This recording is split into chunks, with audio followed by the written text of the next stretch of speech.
আসসালামু আলাইকুম। এখন দেখবেন সংবাদ শিরোনাম।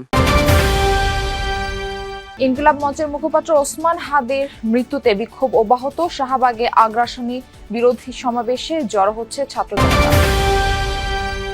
হাদির মরদেহ দেশে পৌঁছাবে সন্ধ্যায়। জুমার নামাজে দোয়া প্রার্থনা। ঝালকাঠির গ্রামের বাড়িতে শোকাবহ পরিবেশ। শনিবার রাষ্ট্রীয় শোক ঘোষণা। প্রথম আলো, ডেইলি স্টার, ছায়ানট ও ধানমন্ডি ৩২-এ ভাঙচুর। অগ্নিসংযোগ প্রকাশ হয়নি দুটি পত্রিকায়। দুই সম্পাদকের সঙ্গে প্রধান উপদেষ্টার ফোনালাপ। দেশে ফিরতে ট্রাভেল পাসের আবেদন করেছেন তারেক রহমান। নেওয়া হয়েছে পরিবারের সদস্য সহ ৬ জনের বিমানে টিকিট। স্বাগত জানাতে বিএনপির প্রস্তুতি। এতক্ষণ দেখছিলেন সংবাদ শিরোনাম, এখন দেখবেন বিস্তারিত। ইনকিলাব মঞ্চের মুখপাত্র শরীফ ওসমান হাদিকে হত্যার প্রতিবাদে শাহবাগ লোকারণ্য। কিছুক্ষণের মধ্যেই শুরু হবে আগ্রাসন বিরোধী সমাবেশ। জুমার নামাজের পর ঢাকা বিশ্ববিদ্যালয় কেন্দ্রীয় মসজিদ থেকে ছাত্র জনতার জড়ো হতে থাকেন শাহবাগ এলাকায়। এর আগে ওসমান হাদির গায়েবানা জানাজা পড়া হয়। আগ্রাসন বিরোধী সমাবেশ থেকে তোলা হতে পারে হত্যাকারীদের দেশে ফিরিয়ে এনে দৃষ্টান্তমূলক শাস্তির দাবি। বেলা ১১টার দিকে প্রধান উপদেষ্টার কার্যালয়ের দিকে এগুতে থাকেন বিক্ষোভকারীদের একাংশ, কিন্তু হোটেল ইন্টারকন্টিনেন্টালের সামনে পুলিশ ব্যারিকেড দিলে বাংলা মোটর মোড় ঘুরে আবার শাহবাগে অবস্থান নেন তারা। এনসিপির পক্ষ থেকে শাহবাগে যে বিক্ষোভের ডাকটি দেওয়া হয়েছিল সেই বিক্ষোভটি স্থগিত করা হয়েছে। তারা মূলত যে সংখ্যাটি করছেন তাদের বিক্ষোভে ঢুকে একটি পক্ষ রাষ্ট্রপতার পরিকল্পনা বা গতকালকে যে ঘটনা ঘটেছে, ভাঙচুর ভায়োলেন্সের যে ঘটনা ঘটেছে সেটি করতে পারে জুলাই বিরোধী শক্তি, সেই রকম সংখ্যা থেকে তাদের যে এই শাহবাগের সমাবেশটি সেটি স্থগিত করেছে।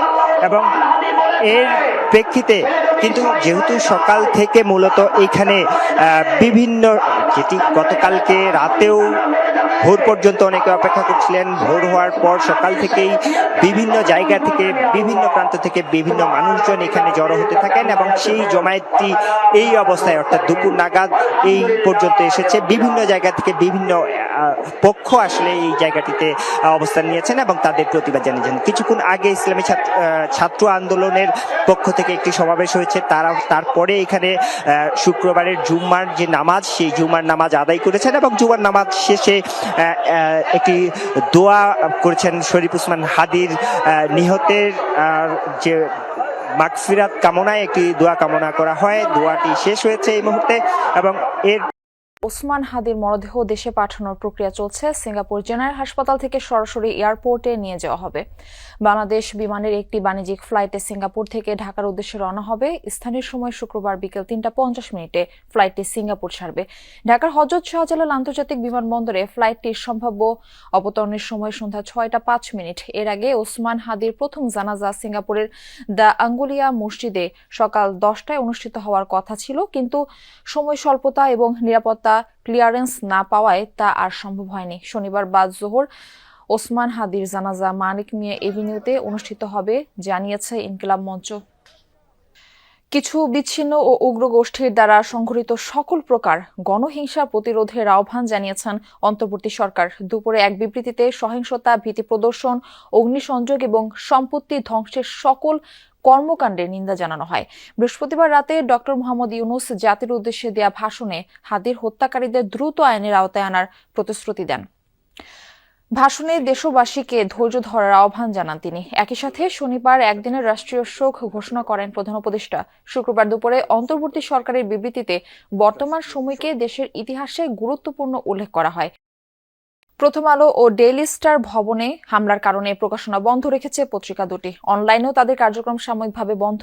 পাঠকদের কাছে দুঃখ প্রকাশ করে দ্রুতই প্রকাশনা শুরুর আশ্বাস দিয়েছে পত্রিকা দুটি। বৃহস্পতিবার রাতে হয় হামলা। প্রত্যক্ষদর্শীরা জানান, ইনকিলাব মঞ্চের মুখপাত্র শরীফ ওসমান হাদির মৃত্যুতে ক্ষুব্ধ হয়ে ওঠে সাধারণ মানুষ, জড়ো হয় শাহবাগে। সেখান থেকে মিছিল নিয়ে প্রথমে প্রথম আলো কার্যালয়ের সামনে যায় তাদের একাংশ, করে ভাঙচুর ও অগ্নিসংযোগ। পরে বিক্ষোভ ধরা যায় ডেইলি স্টার কার্যালয়ে, সেখানেও আগুন দেয় তারা। রাতে ছায়ানটেও যায় হামলাকারীরা। ভবনের ৪তলা পর্যন্ত ভাঙচুরের পাশাপাশি গুরুত্বপূর্ণ নথি নষ্ট করে।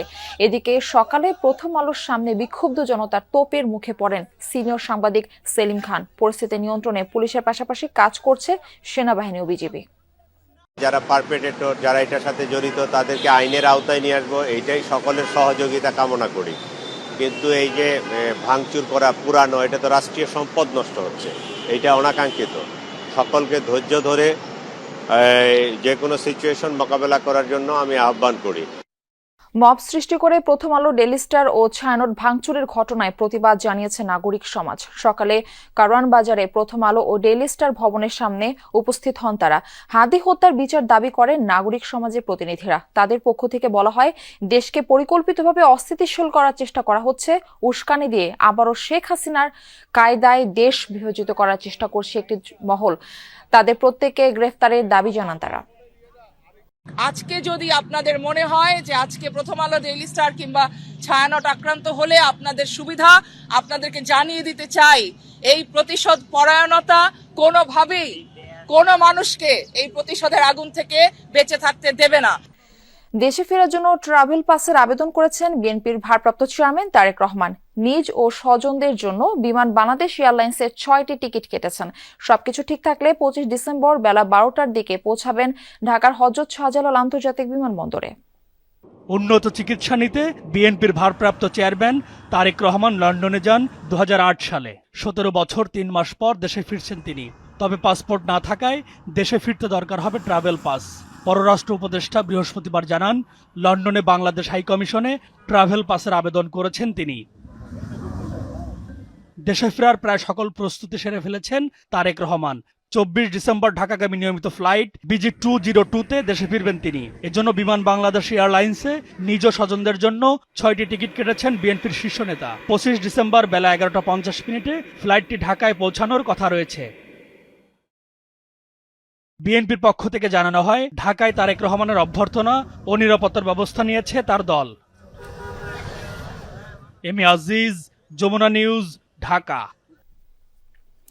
ওসমান হাদির হত্যার টার্গেট কিলিং বলে মন্তব্য করেছেন নির্বাচন ব্যবস্থার সংস্কার কমিশনের সাবেক সদস্য ডাক্তার জাহেদুর রহমান। সকালে ডিবেট ফর ডেমোক্রেসির অনুষ্ঠানে তিনি এই মন্তব্য করেন। বলেন, বিএনপির ভারপ্রাপ্ত চেয়ারম্যান তারেক রহমানের সর্বোচ্চ নিরাপত্তা নিশ্চিত করা দরকার। তারেক রহমান সহ যারা ঝুঁকিতে রয়েছেন তাদের সকলের নিরাপত্তা নিশ্চিত করা জরুরি বলেও মনে করেন ডাক্তার জাহেদ। প্রথম আলো ও ডেইলি স্টারে আগুন দেওয়ার বিষয়ে ডাক্তার জাহেদ বলেন, পত্রিকাগুলোর বিরুদ্ধে সমালোচনা থাকলেও অগ্নিসংযোগ অনাকাঙ্ক্ষিত বলেন তিনি। আলোর বিরুদ্ধে প্রচুর সমালোচনা, ডেইলি স্টারের বিরুদ্ধে প্রচুর সমালোচনা ছিল, যেটা ভেঙে আগুন লাগিয়ে দেওয়া যায় নাই। এমনকি ডেইলি স্টারে সাংবাদিকদের এবং অন্যান্য কর্মীদের জীবন হুমকির মুখে পড়েছিল।